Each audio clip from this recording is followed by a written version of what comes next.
یہ ساری نعت ہے، یہ ساری نعت ہے۔ اس نعت کو سننے لوگ کیوں نہیں آتے؟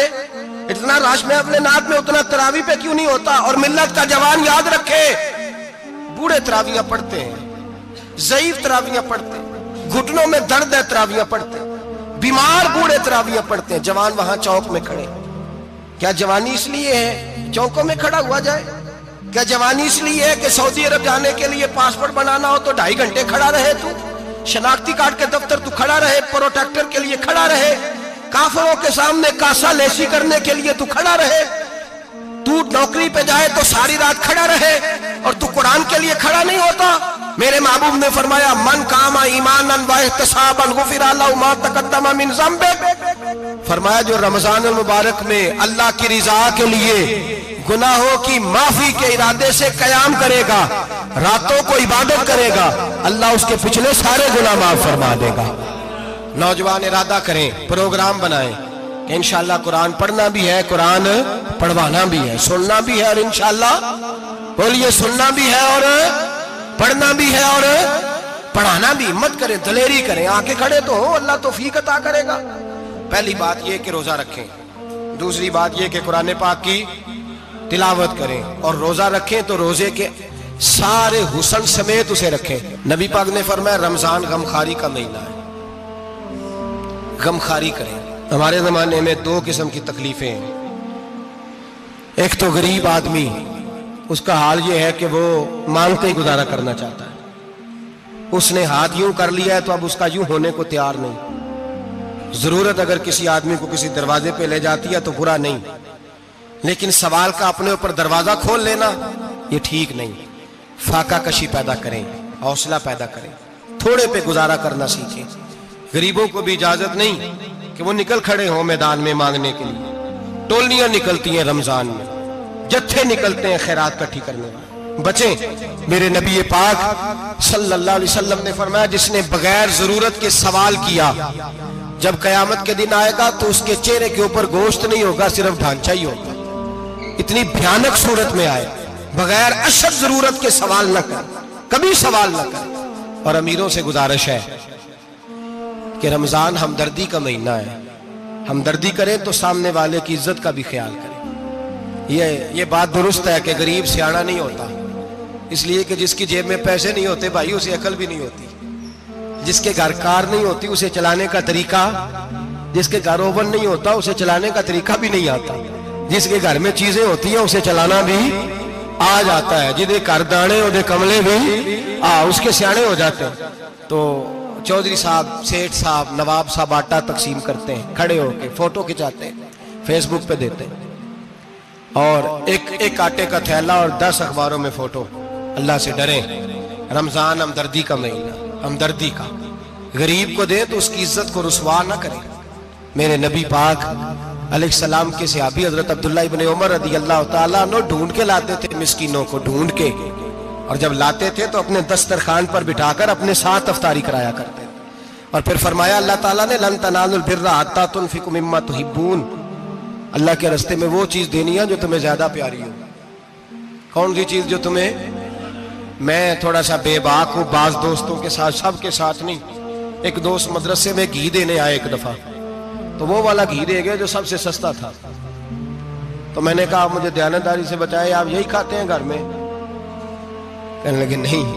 تو میں نے کہا پھر ہم نے بچے مارنے کے لیے تو نہیں نہ رکھے ہوئے، کیا وہ والا گھی اللہ کے راستے میں پیاری چیز دے رہی ہے نا، اس لیے گلے گلے نوٹ لوگ مسجد کے گلے میں ڈال جاتے ہیں، پھٹے ہوئے ڈال جاتے ہیں، کہتے ہیں جوڑ لیں گے مولوی صاحب۔ اور خدا کے بندے پیاری چیز دینی تھی تم نے، اور تو نے اس کا ترجمہ الٹ کر لیا ہے۔ سمجھ لیں رمضان المبارک میں کسی غریب کی مدد کرنی ہے تو ساتھ اس کی عزت بھی کرنی ہے۔ نبی پاک علیہ السلام کے دروازے پر جب سے، یہ جملہ ایک ہے لیکن بڑا قیمتی ہے، صحابہ کہتے ہیں جب ہم دروازہ رسول پہ جاتے تھے خیرات بھی ملتی تھی اور عزت بھی ملتی تھی۔ خود بھیک دے خود ہی کہیں منگتے کا بھلا ہو، خیرات بھی ملتی تھی اور عزت بھی ملتی تھی۔ نبی پاک ساتھ عزت بھی دیتے تھے، مسکین کو غریب کو دیں اور خیر خائی کریں۔ جوتے بیچنے والے جوتوں کے ریٹ سستے کریں، کپڑا بیچنے والے کپڑے کا ریٹ، درزی صاحب بھی ریٹ سستا کریں، دکاندار بھی چیزوں کا ریٹ، حکیم صاحب پیسے کم لیں، ڈاکٹر پیسے کم کریں، حکومت نرخوں میں کمی کرے، اور یہ کام اجتماعی طور پہ کریں. میرے نبی پاک نے فرمایا رمضان غمخواری کا مہینہ ہے، اس میں غمخواری کرنی ہے، دوسرے کا خیال کریں، اظہار کریں، قربانی کریں. یہاں ہر چیز کا ریٹ بڑھ جاتا ہے رمضان شریف میں. ہر آدمی کہتا ہے میرا سیزن آ گیا ہے، توجہ بڑھائیں، خیال کریں، غمخواری کا مہینہ ہے. اور پھر آپ لوگوں سے یہ بھی گزارش ہے کہ رمضان المبارک کا جب مہینہ آئے تو جس آدمی کے ساتھ نیکی کرنی ہے وقت پہ کریں.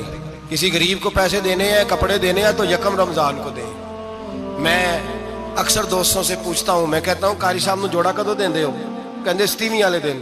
میں کہ مینوں لگ گئی سمجھ، تہاڈی سازش ہے کہ جڑے سواں کے پا نہ لوے. ایویں مولوی چودھری صاحب دے نال دے کپڑے پا لے تے کتے لکھیا ہے اینوں دینا ہے 27. تسی دسو 27 والے دن کو درزی سی کے دیندا ہے اونوں 3 گنا بھی پیسے دئیے تے کہندا ہے جڑے باقی نے انہاں دے نہیں بٹن پہ لگ دے میرے کولوں. کتھوں جوڑا سی کے تو کس دن دیتے ہو قاری صاحب کو؟ کیا مقصد ہے؟ پہننے کے لیے دے رہے ہو یا اس لیے دے رہے ہو کہ نہ پہن سکے؟ تو بھائی آپ جب کسی کو کوئی چیز دیں گے تو کب دیں گے؟ جب وہ استعمال کر سکے. غریب کو لوگ فطرانہ دینے جاتے ہیں عید سے 1 دن پہلے، تو کیا کرے گا اس کا؟ نہ تو کپڑے خرید سکا، نہ روٹی لا سکا. بلکہ میرے حضرت صاحب فرماتے ہیں رمضان سے پہلے دے دو. رمضان کی نیت کر کے رمضان سے 1-2 دن پہلے دے دو، اللہ رمضان جتنا ثواب ہی عطا فرمائے گا. رمضان سے پہلے دو جس کو کچھ ہے دن، قبل از وقت تیاری کرو.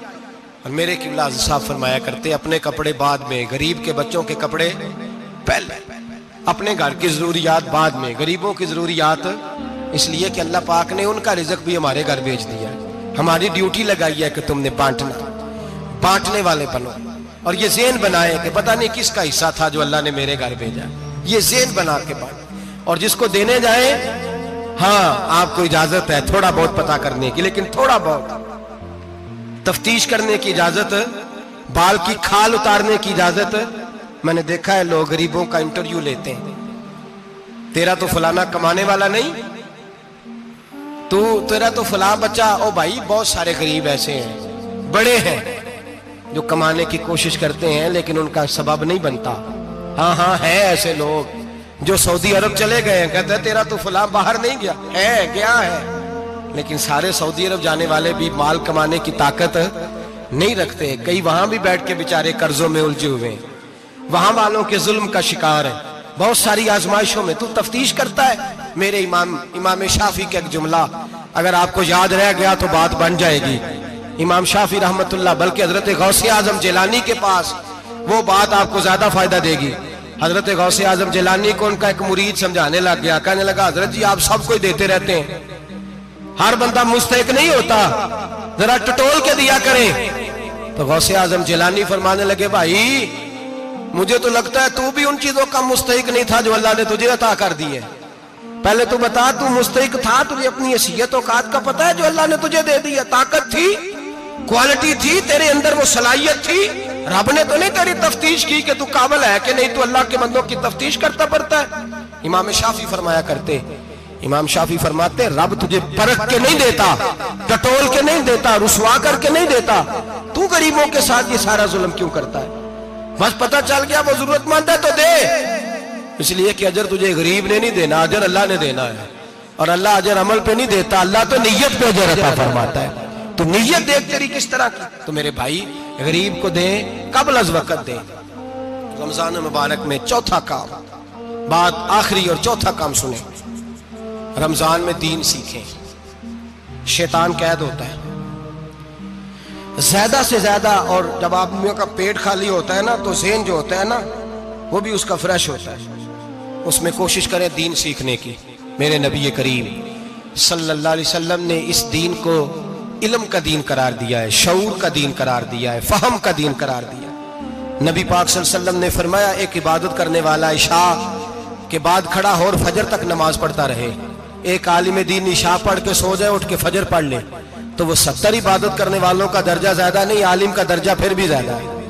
اس عالم دین کا درجہ زیادہ ہے، اس لیے کہ وہ لوگوں کو آگاہی دیتا ہے، شعور بخشتا ہے. یہ دین جو ہے یہ، اور نبی پاک صلی اللہ علیہ وسلم نے فرمایا عبادت کرنے والے پر عالم کا درجہ اتنا ہی زیادہ ہے جتنا میرا درجہ اپنے غلاموں پر زیادہ ہے. عالم کو حضور نے اتنا بڑا مقام دیا. دین سیکھیں، شعور حاصل کریں. یہ فقاہت کا دین ہے، شعور حاصل کرنے کا دین ہے. اور نبی پاک صلی اللہ علیہ وسلم نے فرمایا دین کی ایک بات سیکھ لینا 1000 نفل پڑھنے سے زیادہ درجہ رکھتی ہے. دین کی ایک بات سیکھ لینا 1000 جنازے میں شرکت سے زیادہ درجہ رکھتی. دین کی ایک بات سیکھ لینا، میرے نبی پاک صلی اللہ تعالی علیہ وسلم ارشاد فرماتے 1000 مریض کی عیادت کرنے سے زیادہ درجہ رکھتی. فرمایا جس نے رات کے ایک لمحے میں دین کی ایک بات سیکھی، اللہ اسے ساری رات عبادت کرنے سے زیادہ ثواب عطا فرمائے گا. میرے ارشاد فرمایا کرتے جب سیکھنے والے کو یہ ثواب ملے گا تو بتائیے سکھانے والے کو کتنا ثواب ملے، اسے اللہ کتنا درد. رمضان آ رہا ہے، شیطان قید ہے، دین پھیلانے کی کوشش کریں، جد و جہد کریں. بڑی نیند آتی ہے فجر پڑھ کے، لیکن اگر کسی کا ارادہ بن جائے کہ دین سیکھنا بھی ہے اور دین بچوں کو، تو پھر کوئی نیند غلبہ. ایک مثال ایک عالم نے سمجھائی. کوئی بزرگ تھے، درویش عالم، ان کے پاس ایک عورت آئی، کہنے لگی میں بچوں کو سویرے بڑا جگاتی ہوں، بچے جاگتے نہیں نماز کے لیے. بڑا عجیب جواب دیا بزرگوں نے، درویش نے، عالم نے. کہنے لگے بی بی کیوں نہیں جاگتے، جگایا کر، بیدار کیا کر، اٹھایا کر. کہنے لگی بڑی جدوجہد کرتی ہوں، اٹھتے نہیں، بیدار نہیں ہوتے. اللہ والے تھے نا. کہنے لگے یہ بتا اگر اس کمرے میں آگ لگ جائے تو پھر بچوں کو کیسے بیدار کرے گی؟ آگ سے بچانے کے لیے کیا کرے گی؟ پھر تو بالوں سے پکڑ بھی گھسیٹنا پڑا تو گھسیٹ کے کمرے سے لاؤں گی، پھر تو چوٹیں لگتی ہیں تو لگ جائیں، پھر میں پرواہ نہیں کروں گی. آپ فرمانے لگے یوں سمجھ لے جہنم کی آگ جل رہی ہے، اگر تیرے بچے نے نماز نہ پڑھی تو آگ لگ جائے گی، اگر اس نے عبادت نہ کی تو اسے آگ. اب جیسے بھی تجھے اٹھانا پڑتا ہے اٹھا گھسیٹ کے باہر لا، لیکن اس کی نماز قضا. نیند بڑی آ رہی ہے سویرے، لیکن اگر دین نہ سیکھا تو مشکل ہو جائے. جیسے بھی اپنے آپ کو جگانا چاہیے، ہمت کرنی چاہیے، دلیری کرنی چاہیے.